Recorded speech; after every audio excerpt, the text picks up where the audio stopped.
Okay, well, thanks for joining us for e-learning. Hey, listen, sorry you missed us yesterday for the e-learning training. I want to start off by saying we certainly still have a whole lot of questions, but I'll encourage you. I shared this with the group yesterday that attended from 1 John 3:18. It says, "Dear children, let us not love with words or with speech, but with actions and in truth." And so at this point, I just want to say thank you. We are able to reach out to our community at such a crazy time as this to help serve some of the kids and the families at Jackson Creek Elementary School through this e-learning endeavor that we're pushing forward now. So I'll get started. I will try to keep this less than 10 minutes, hopefully shoot for less than that. And then if you need to email me, you can certainly email me here at the church, mharmon@shandon.org, or certainly reach out here via phone.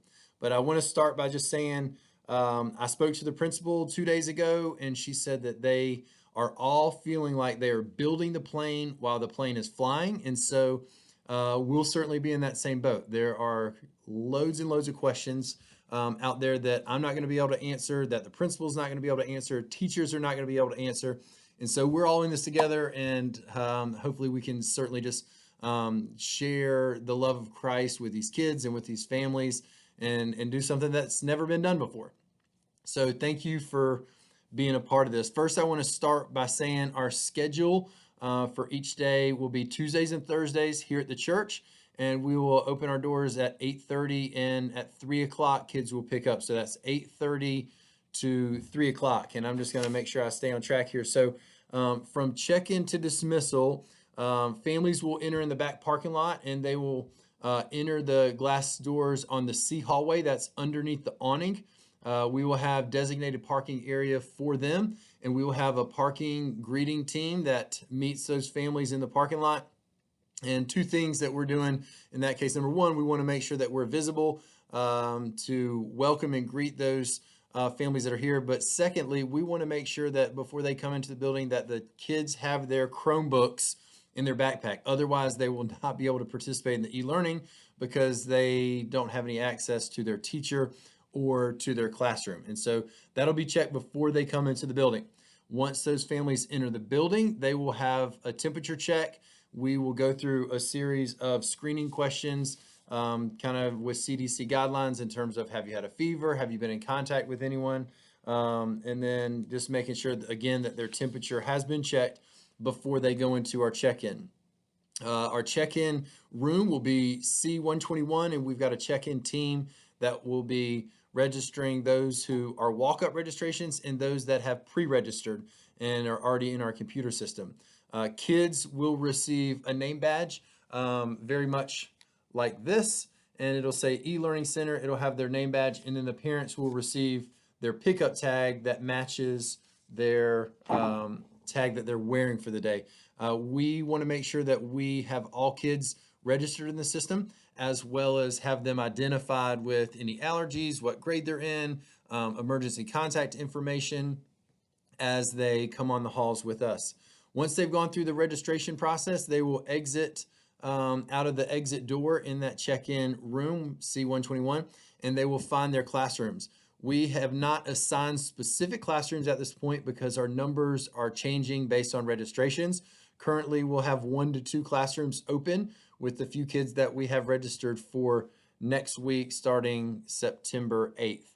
And we will break those up according to grade levels, ages. It could be that there's a kindergarten and first grader in one classroom while there's a second and third grader in another classroom. And so we want to make sure that we do that. But all of our kids will be on the C hallway, and they will be monitored by at least 2 classroom teachers. That'll be you guys either as staff or as volunteers serving with those kids. Currently, we believe that we've got enough coverage to have a 1-to-1 ratio with the kids, which is great because many of these younger kids have never been on their Chromebooks in terms of a learning environment. And so while the kids are 4 days into school right now, they will have some experience, but things will still be relatively new. With that being said, the kids will be working through a Chromebook, and they'll be using an app called Google Classroom, and that link is on their main page once they turn their computers on. and they'll be using a Google Meet link, which is where they'll follow along suit with their classroom teacher. One of the things that I had a question on with the principal is whether or not they'll be changing classrooms, and the only time that they would change classrooms, so to speak, is when they go to their related arts, PE, music, art, Spanish. Other than that, the students will be in what we call a self-contained classroom all day, where they only see one main classroom teacher who teaches them social studies, science, English and writing and math. So they'll just have one teacher. Attached to the document, to this email, you'll see a schedule that looks something like this. If you just want to flash down at that, you'll see that every grade level has a different instructional time for ELA, for math, for lunch and recess. And so we're going to do our best to accommodate those schedules throughout the day. Please understand that we don't expect you as a volunteer or staff member to teach any of these subjects, but you're simply there to support those students as they work through the day. And so a lot of that support comes to helping them pay attention, staying on task, making sure that they've got the appropriate supplies that they need to complete the task that the teacher gives them in their e-learning classroom. Currently, we have less than 10 students, and so again, we've got a small start, but we are hoping that this will grow. We're reaching out to other partner schools to offer this, and then it is our hope that we would climb up to about 50 students. So please know that you serving with us is critical for us to make this happen, and we're so grateful that you would partner with us to do this. Next, I want to talk about you as a volunteer staff member. You need to make sure that you check in, that you will have your temperature taken, and that you will check into our computer system in the check-in room. All of our volunteers, all of our staff members will be in that group of e-learning where you will go to the computer, you'll have your name entered into the computer, and then you'll get a name badge for yourself. And that lets us know that you should be on the halls with the kids at the time of e-learning during the day. So we do ask that you check in as well, and we'll help you with that process when you come in Tuesday or Thursday mornings or early afternoon, depending on what your shift is. Again, I said kids will be working from Chromebooks. Some kids are familiar with these, others are not. And so we just want to help provide that support. We do have the capacity to run enough wireless access points where we can easily accommodate 50 students during the e-learning process. There is a block on your schedule. If you just look at this at some point, there's a block of your schedule. It's a 100-minute block for each grade level. It says GR, RTI, SG, SPED. This is their asynchronous learning period, which is kind of what we would call a study hall block or their homework block. This is where they would use that time allocated to them in that block to complete all the assignments that the teacher has completed during the day. We are providing each student with a small basket of some independent reading books according to their age, Play-Doh or small manipulatives, crayons or markers, sheets to color or draw on, and then we'll have a classroom basket for each of the teachers with it, whether it be staplers, tape, we'll have hand sanitizer, tissues. Each classroom also, there's a bathroom, so if students need to use the restroom, wash their hands during the day. And then during the lunch period, we will have lunches delivered from Jamie and his food prep team. So they'll deliver those right to the classroom. Kids will eat in the classroom, and we're working to work with the kids' schedule to get them into the gym just for a little movement time, a small PE/recess where they are getting out of their desk.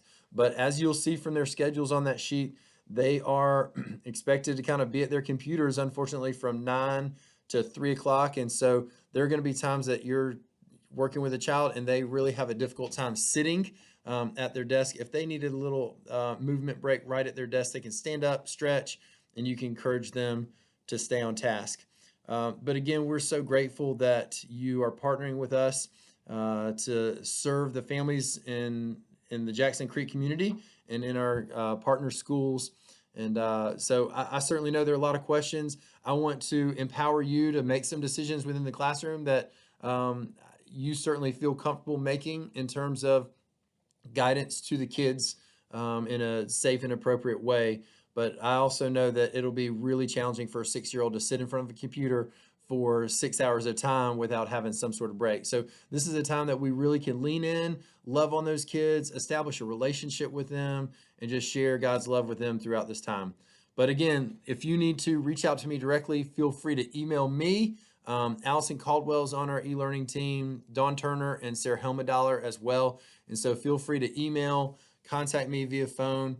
And for all you volunteers and staff members, we will be sure that we touch base with you between now and Tuesday as to when your time shift is that you volunteered for, just to confirm that. And if anything changes as far as you having to cancel or not being able to show up, please let us know as soon as possible. That allows us to do some movement on our part to make sure we have the staff in place to cover all our bases.